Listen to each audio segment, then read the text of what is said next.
Hello and welcome to the Further Food for Thought. I trust that you listened to my talk on Sunday morning, and there's a few things that we might want to consider as we think further about death and what the Bible says about that.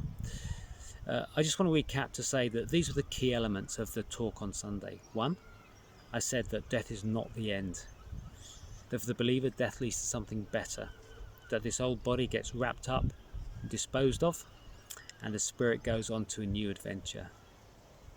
Can I suggest that you read these scriptures and have a good think about them? I'm going to read them out to you now. It's a bit windy here, the house is busy, so I have to come outside to do this. Hope the volume's alright, I'm sure it will be. So here we go, you might want to write these down.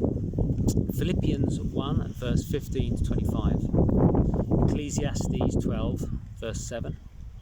Isaiah 38 verses 10 to 12.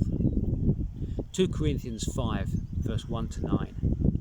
And then Luke 8 verse 49 to 56. As you read those scriptures, you'll pick up on what the Bible is saying on this topic, but there is one aspect that is worth giving some consideration to, and that's this: it's that at death the body and the spirit separate out.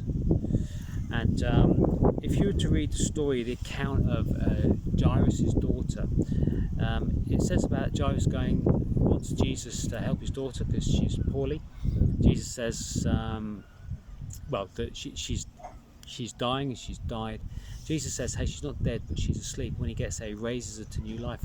And in Luke 8, 49 to 56, it talks about the fact that Jesus says she was asleep, but then the Bible says that her spirit returned to her after death.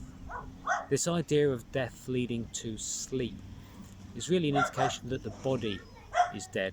The body is asleep, pending a resurrection. The resurrection is clearly described and will be spoken about at another time, but the resurrection will occur after death and after this time in paradise, where the perishable body is renewed to be imperishable. The mortal body is raised to a new life to be immortal. It will be changed. So there's things that lay ahead there, but the point being this: that death does not lead to sleep of the spirit is alive and well. And if you look at the account of Lazarus, the poor beggar, and the rich man, you read that account, and that you'll find that in Luke 16 verses 19 to 31. You'll see there Lazarus and the rich man, both dead, but their spirits were alive and active. I think the best thing that we can do to dig deeper into this is to read the scriptures, to think about them, and then give consideration to these questions. Here's the first one. Do we talk about death enough? When I say we, I mean you. Do we talk about death enough?